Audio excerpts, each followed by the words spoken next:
Gugatan Wan Prestasi Nikita Mirzani terhadap Reza Gladys menjadi sorotan.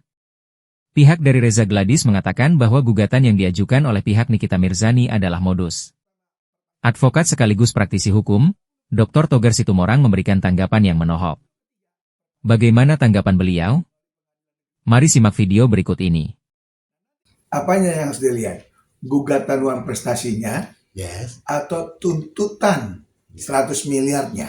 Nah, kita lihat dari catat dulu, gugatan ini dulu Bang. Kalau gugatan Wan Prestasi itu adalah hak seseorang apabila dia merasa dirugikan akibat adanya satu perjanjian ataupun perikatan di mana mengakibatkan kerugian bagi orang tersebut. Dan untuk melakukan satu gugatan Wan Prestasi untuk timbulnya satu kelalaian daripada orang yang memang sudah mengikatkan diri para pihak untuk adanya satu perikatan ataupun perjanjian, itu wajib dibuat somasi awal, baik somasi 1 dan somasi kedua. Apabila tidak terpenuhi atau lalai akibat menjawab somasi tersebut, maka pihak yang merasa dirugikan bisa memasukkan gugatan Wan Prestasi. Itu hakikat hukum Wan Prestasi. Artinya para pihak yang terikat di dalam suatu perjanjian ataupun perikatan, baik tertulis maupun tidak tertulis. Kalau sidangnya Bang gimana Bang sidangnya? Kenapa? Sidangnya kan hari ini dihadiri sama baik Nikmir sama Reza Gladys nih Bang, gimana Bang? Kalau terkait sidang yang ada hari ini, yaitu dari pihak Nikita Mirzani memasukkan gugatan Wan Prestasi, itu tadi saya bilang, hak dari seseorang yang bernama Nikita Mirzani melalui kuasa hukumnya memasukkan gugatan Wan Prestasi. Tapi kalau emang tidak harus dihadiri Nikita Mirzani atau gimana Bang? Kalau sidang awal biasanya itu hanya para pihak menunjukkan legalitas.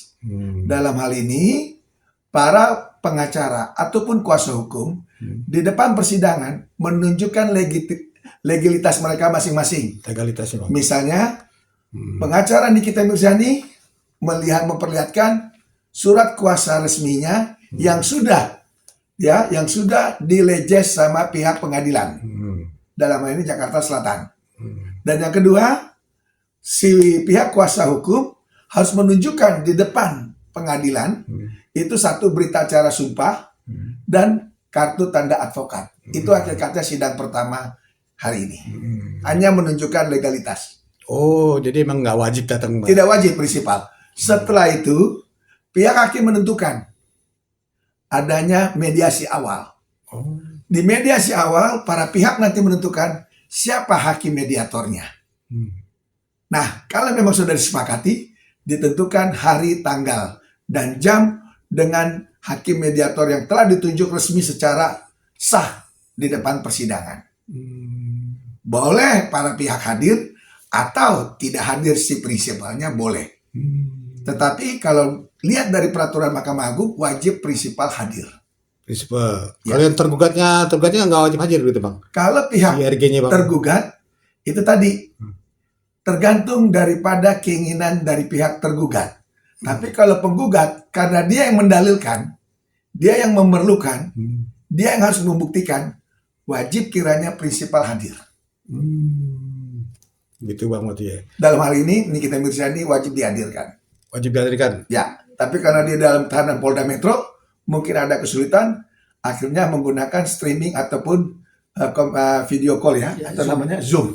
Ya, lewat Zoom yang biasa waktu kemarin juga yang bisa juga Bang yang dia lewat Zoom berarti. Berarti nggak harus hadir secara utuh gitu Tidak. Bang? Tapi sebaiknya aja? Sebaiknya hadir di muka persidangan.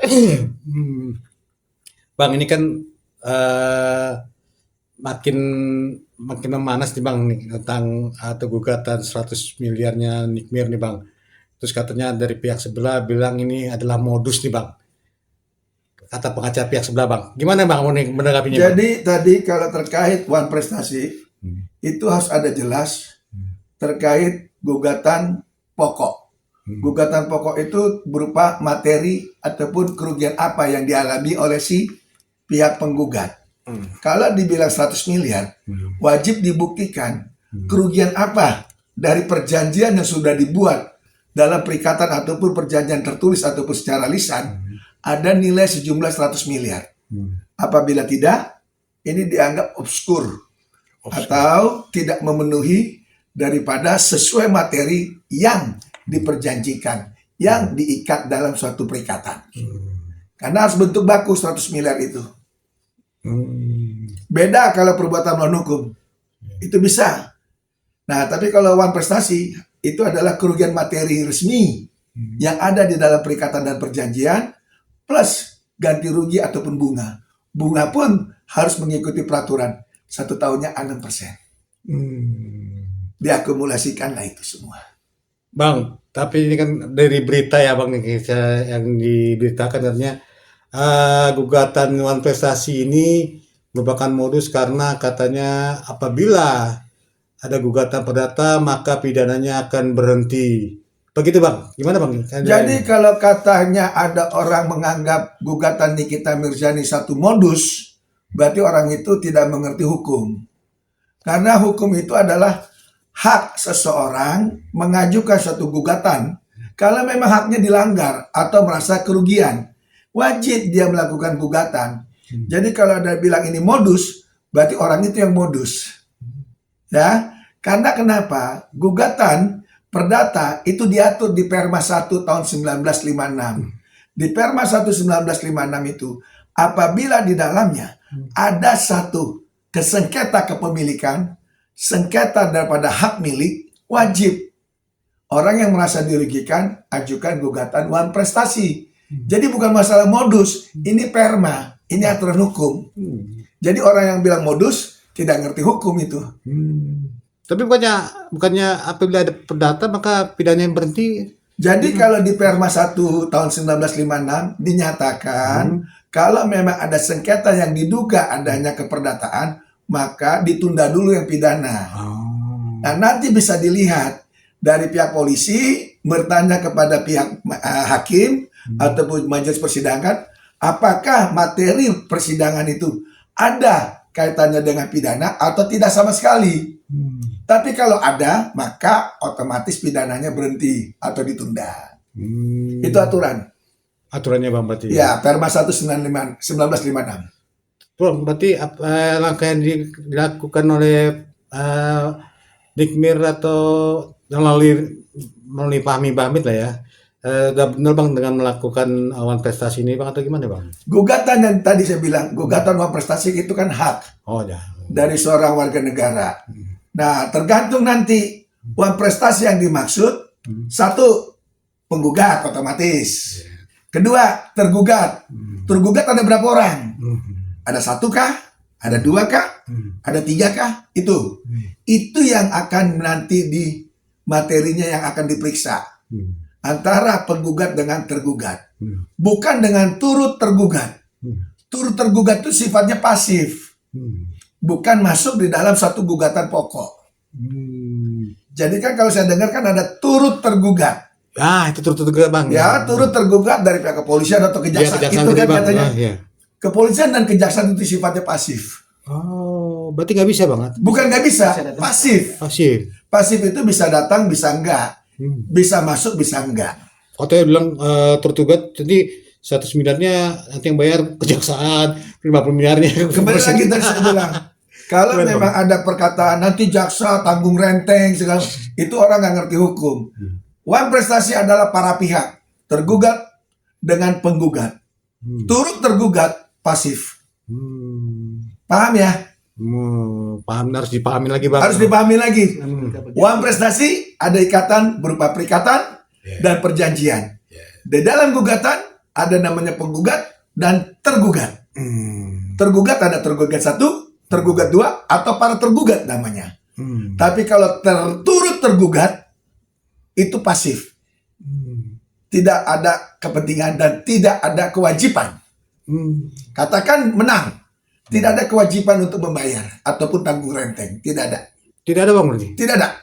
Oh, jadi yang harus membayar itu sesuai dengan itu ya. Kalau Nikita Mirzani minta 100 miliar asal ada bukti ya. Ada bukti ya? Ya ada bukti ya. Itu yang tergugat 1, atau tergugat 2 atau para tergugat wajib membayar. Hmm.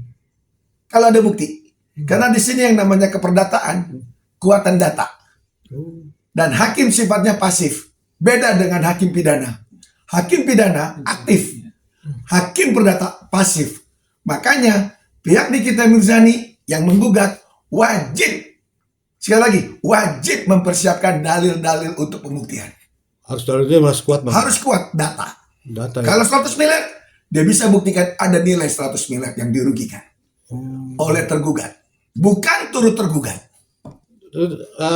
Tadi saya atau orang awam 100 miliar itu imateri atau materi bang? Atau harus real gitu bang? Kalau 100 miliar yang ada dalam ikatan perjanjian, itulah uang prestasi. Oh. Tapi kalau pakai in materi, itu beda. Oh. Di luar konteks uang prestasi, ada dampak ataupun akibat.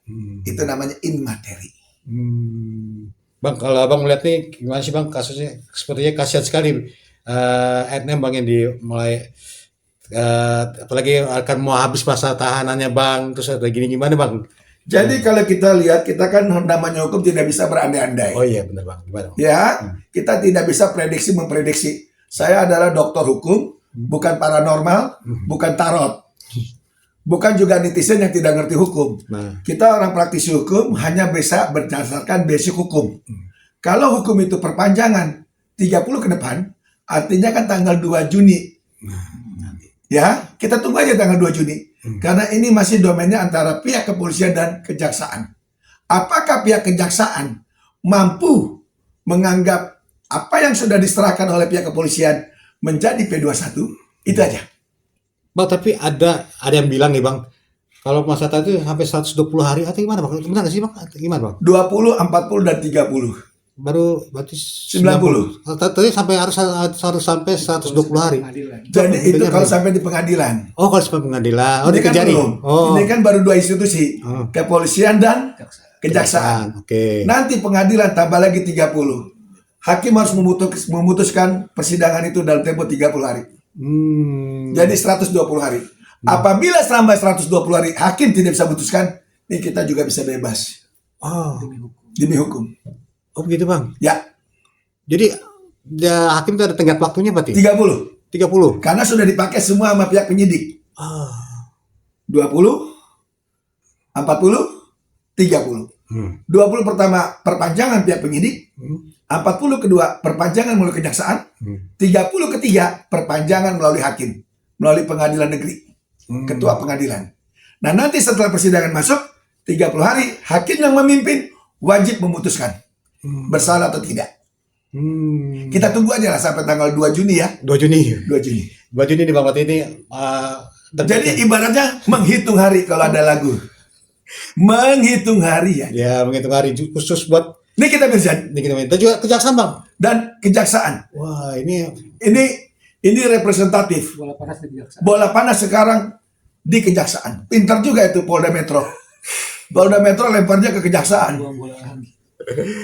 Bapak, Jadi dibuat tersangka di Polda Metro, tapi yang bekerja keras nanti jaksa. Mampu nggak jaksa P21 membuktikan? Berarti kan harus dibebas kalau tidak. Kalau P21 tidak terpenuhi, tanggal 2 Juni 2 Juni ya. Nggak boleh lewat 00, nggak boleh lewat selesai. Harus keluar. Harus. Fahmi akan jemput di kita keluar dari Polda Metro. Udah harus masa penahanan.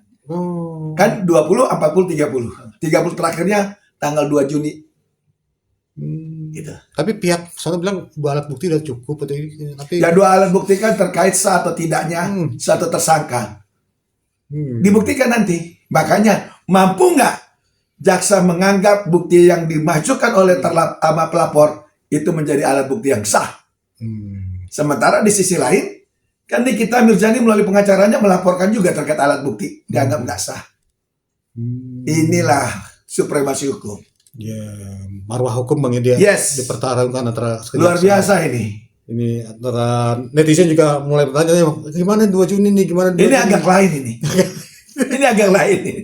Kasus ini agak lain. Iya. Ngeri-ngeri sedap. Berarti ya harus siap-siap lah bang ya. Yes. Harus P21. Harus P21 kalau memang tidak mau malu muka. Tapi kalau mau malu muka ya Lima pada. terima padanya. Bang, berarti sekali lagi menegaskan bahwa pihak sana bilang bahwa ini modus, berarti bukan bang, atau gimana bang? Kalau ada bilang modus, itu salah besar. Karena ada aturan hukum yang mengaturnya. Perma 1 1956. Tapi kasusnya dipaksakan nggak sih bang? Kan? Kalau kasus dipaksakan atau tidak, itu adalah diskresi pihak kepolisian. Terus kemudian. Oke bang, mungkin Karena kepolisian menentukan seorang tersangka itu wajib memenuhi 2 alat bukti. Masalah sah atau tidak diuji nanti di pengadilan melalui jaksa. Mampu nggak jaksa untuk menyusun suatu dakwaan sehingga bisa sampai di persidangan. Kalau tersangka kan polisi urusannya. Ya. Itu enaknya polisi. Nah pahitnya jaksa nih, berat jaksa. Nuntut orang lo jaksa lo. Yeah. Wih serem, Serem bang ya berarti ya. serem. Harus siap ini bang berarti ya, harus benar-benar fix gitu bang. Fix harus benar-benar pihak kejaksaan. Mampu nggak? Kalau yang gelar perkara khusus katanya minta gelar perkara khusus. apa? Kalau gelar perkara khusus kan itu bisa-bisa saja karena masih di kepolisian kan. Cuman kalau dalam hal ini sudah tersangka, bukan lagi gelar perkara khusus lah. Kalau memang mampu pra peradilan. Oh, berarti salah dong dari bilang katanya minta gelar perkara khusus. Kan sudah tersangka. Oh. Dan udah 20, 40, 30. Kok baru gelar khusus sekarang? Sebelumnya dong. Bang berarti Dan di aturan KUHP tidak ada seperti itu. tidak ada bang ya? Ya, Dan tidak bisa harus mengintimidasi harus P21 nggak bisa juga ya bang. nggak juga. Itu kewenangan dari kejaksaan ya bang. Kejaksaan yang punya kewenangan berdasarkan bukti, saksi, dan juga berita acara yang ada di kepolisian. Bang nih satu lagi yang menarik bang. Katanya kan ada 2 orang lagi ya TSK. Tapi kan ini kalau P21 nanti orang 2 ini gimana bang? Apa gimana bang? Itu nanti lihat di persidangan. Oh. Apakah betul orang itu terikat atau tidak? Karena kadang-kadang kan nanti di dalam persidangan fakta-fakta kan muncul. Dan hakim memerintahkan jaksa untuk panggil orang itu atau tidak. Atau berkasnya nanti di split. Setelah ini ingkrah, itu muncul lagi yang baru. Gitu ya bang? Ya. Oke siap. Oke pesan terakhir bang untuk para netizen atau para ini bang. Pesan saya adalah seseorang melakukan satu gugatan itu adalah hak warga negara. Yang kedua, semua proses hukum wajib kita hormati. Baik institusi kepolisian maupun pihak kejaksaan. Kita tunggu saja proses hukum itu. Karena ada aturan hukum yang berlaku yang tidak boleh dilanggar. Apalagi saat sekarang informasi keterbukaan luar biasa. Jadi saya yakin aparat juga nggak berani main-main. Saya advokat Dr. Toga Situmorang. Dan saya dokter kandidat dari Situmorang SHMH CRA. Selalu percaya kebenaran akan menemukan jalannya.